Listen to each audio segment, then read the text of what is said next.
Good morning, boys and girls. As you know, we haven't seen a lot of each other because of the water crisis and school coming out earlier, all those things. You already received this mock paper, practice paper last week, so I'd like to go through it with you on these videos. We have done some of it in class, but please work through this. This is very important for Monday's exam. Okay, question 1. Circle the letter of the correct answer. Please remember at question 1 you are still allowed to do calculations. Do not just guess one of the answers. Okay, the first one we have 794,391 rounded off to the nearest 5. And then they give us 4 options. I would just like to remind you quickly how we round off to the nearest 5. Basically means look at which multiple of 5 that number is closest to. Now the multiples of 5 is 5, 10, 15, 20, 25, and so we can carry on basically forever. But important here, it always ends on a 5 or a 0. Okay, so if a number ends on a 0, a 1 or a 2, it is closer to the 0 or the same 10. If a number ends on a 3, 4, 5, 6 or 7, it is closer to the 5.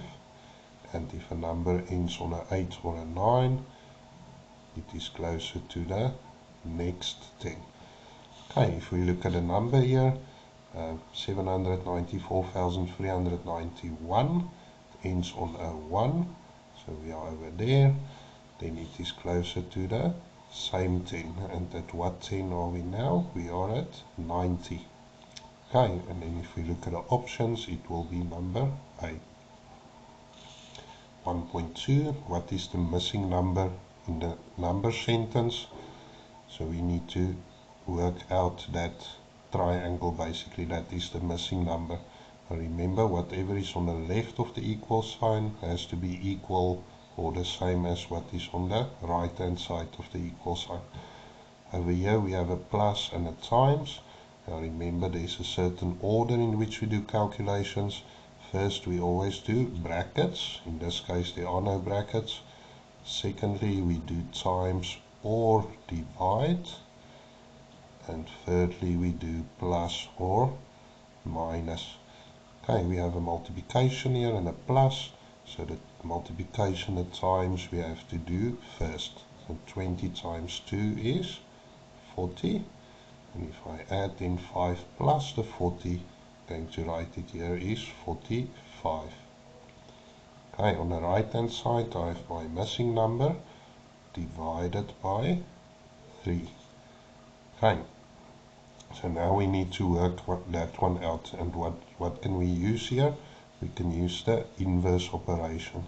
So 45, the divide changes to a times 3. And then if we work that out, 3 times 5 is 15, 3 times 4 is 12, plus the 1 is 13.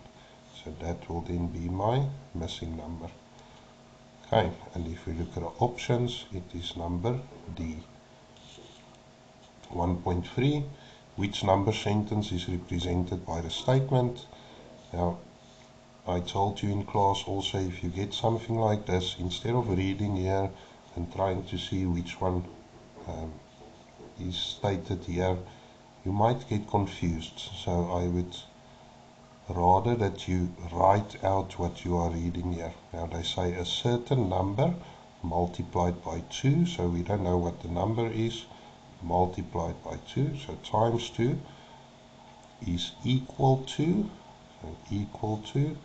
15, and then subtract 3. Now what does it mean to subtract? Minus 3.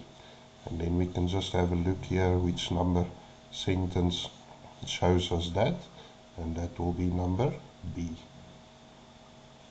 1.4, which fraction is equivalent to 3/4? Equivalent means equals to or the same value. Okay, if I look at this fraction, it is 3/4. Now that is in the simplest form. and then we need to look at these fractions, which ones are the same. So what I would suggest is that you also simplify these, because that is in the simplest form. 8/16, what is that in the simplest form? I can divide top and bottom with 8, and that will give me a half. Now is a half equal to 3/4? No, it's not. The next one, 12/16. Let's have a look if it's equal to 3/4. What can I divide into the top and bottom? Now please remember, there are more than one way of getting to that simplest form. If we go back to number A, some of you might have said here divide by 2 because both are even numbers. You can do that as well. Then you would have gotten 4/8. You could have divided that by 2 again, and you get 2/4. Divide by 2 again to get 2/2. As long as you keep on dividing. Let's follow a little bit of a longer route here. So 12 and 16, both of them I can divide by 2. That will give me 6/8. That I can divide by 2 again, both are even numbers, and then I get 3/4. Now can you see that and that is the same? So number B works. Just for interest sake, let's have a look at number C and D. 4/8, what is the simplest form there? Can divide top and bottom with 4. That will also give me a half. Half is not the same as 3/4. It doesn't work. And then number D, what can I divide in there? I can divide by 3 top and bottom. That will give me 1/4, and that's not equivalent to 3/4. So that one also doesn't work. So it's definitely number B. Okay, last one on the page. Which number is an odd prime number less than 10? Now let's quickly have a look at what are odd numbers. Just to remind you, it's numbers that ends on a 1, 3, 5, 7 or 9. And then the other numbers are even numbers. They end on a 0, 2, 4, 6 or 8. Okay, so we need to look for one of these numbers because they say odd number, but it's also a prime number. Now, prime number is a number that only has 2 factors. We did quite a lot of this in term 1, and those 2 factors is the number 1, because I can divide any number with 1, and also the number itself. We did this quite a lot during the year already. So we're looking for an odd prime number that's less than 10. Now number A, 11 is more than 10, so it can't be number A.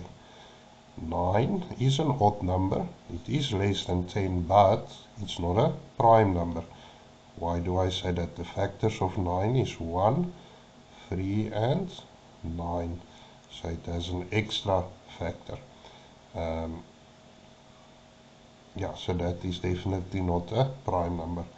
The next one, 5. Is it an odd number? Yes. Is it a prime number? Yes, because only 1 and 5 can go into 5. And then is it less than 10? Yes, it is. So that's also definitely an odd prime number. And then 2, is it an odd number? No, it's not odd. Is it a prime number? Yes, it's prime, less than 10, yes, but it's not odd. So that one doesn't work. So it's number C.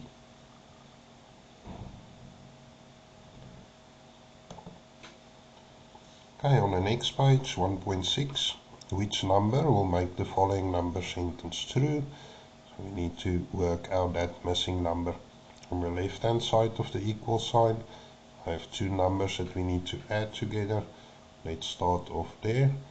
So 742 plus 1258. 2 plus 8 is 10. I carry over the 1.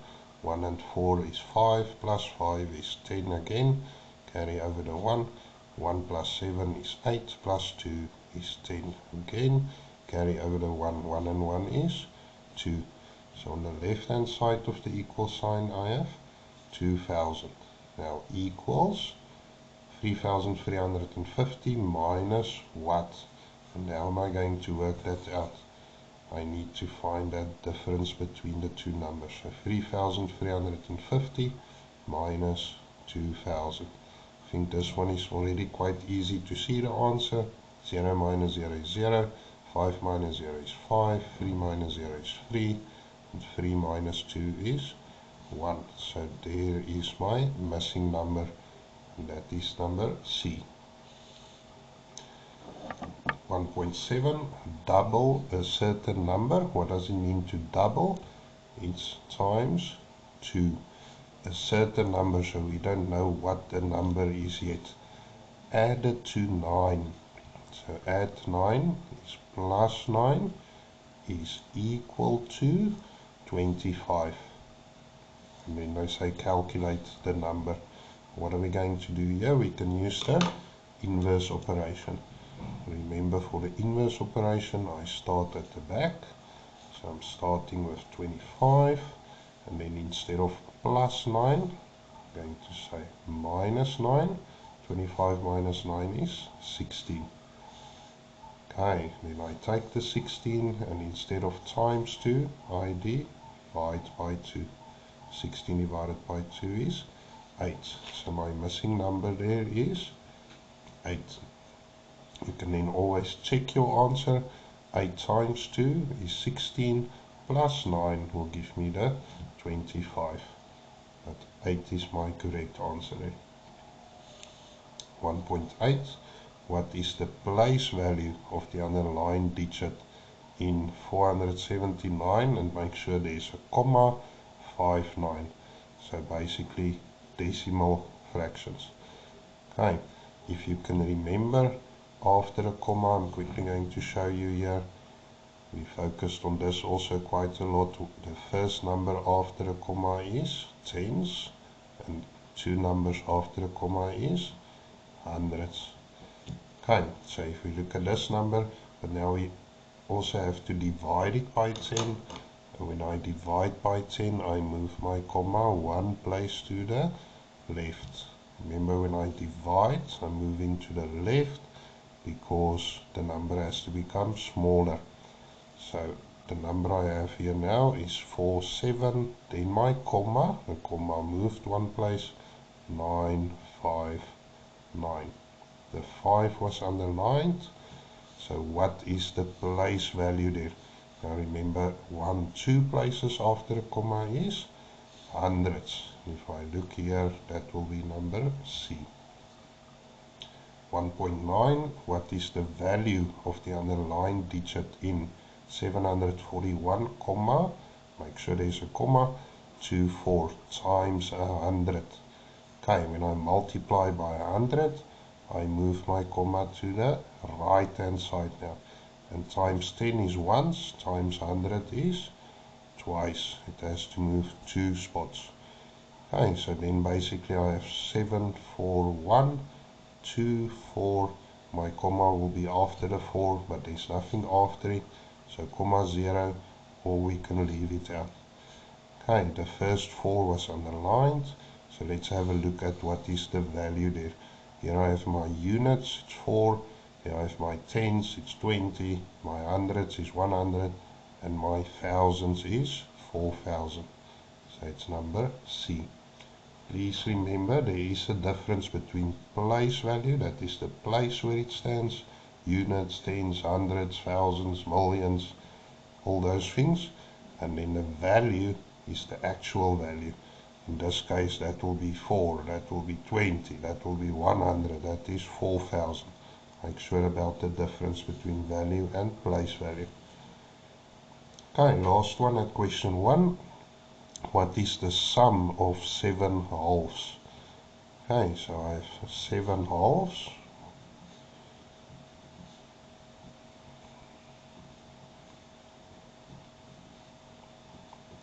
And the sum of means we add them. Okay, now what can you remember about adding of fractions? A half plus a half will give me 2 halves, which is a whole. So those 2 halves is a whole. Those 2 halves is a whole.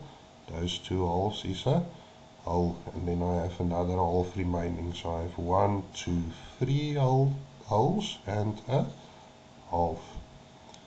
If we look at the options here, it is number D.